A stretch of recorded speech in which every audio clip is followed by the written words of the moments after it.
بسم اللہ الرحمن الرحیم۔ بھائی عبدالمتین صاحب، آپ کے ذریعے میں چاہتا ہوں یہ پیغام تمام ان لوگوں تک پہنچے جو غمگین تھے، ازردہ تھے، پریشان تھے کہ یہ شخص گرفتار ہوا ہے۔ قانون کے راستے سے ہر کام ہوگا، یہ نہ کسی کی جیت ہے نہ کسی کی ہار ہے۔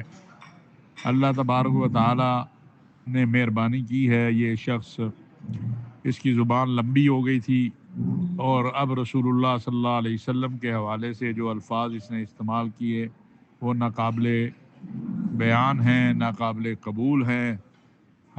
میں تو 2-2.5 دن سے، جب سے میں نے وہ سنے، یہ سوچ رہا تھا کہ ہم زندہ ہی کیوں ہیں، ہمیں اس دھرتی پہ ہی نہیں ہونا چاہیے اگر یہ کچھ ہونا ہے۔ ہم پاکستان میں امن چاہتے ہیں اور یہ مسیحیوں کی زندگیوں کو اس بندے نے خطرے میں ڈال دیا، مسلمانوں کو غم میں ڈال دیا۔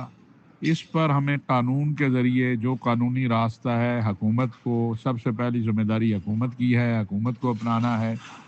پھر جو ہے اگر کہیں ضرورت ہوگی علماء کی، جس کی یہ نہ کوئی کسی کی جو ہے وہ یہاں نمبر بنانے کی ضرورت ہے، نہ کسی کو اس کے اوپر جو ہے وہ، یہ سب مسلمانوں کی، اور میں سمجھتا ہوں اس میں ہماری ریاست اور حکومت کے ذمہ داروں نے بالکل جو سٹیپ لیا ہے، اللہ کرے کہ یہ اپنے انجام کو پہنچے اور اس سٹیپ سے کہ مثبت اثرات آئیں۔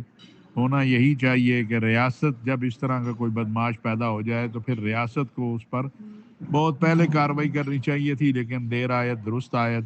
اللہ جزائے خیر دے ان سب کو جنہوں نے اس غم کی کیفیت کو اس ملک کے اندر ایک جو ہے پریشانی کی صورتحال کو سمجھا ہے۔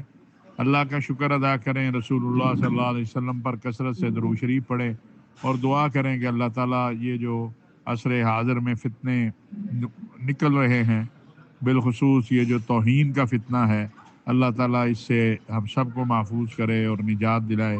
وما علینا الا البلاغ المبین۔ یہی میرا پیغام ہے، یہی میری گزارش ہے۔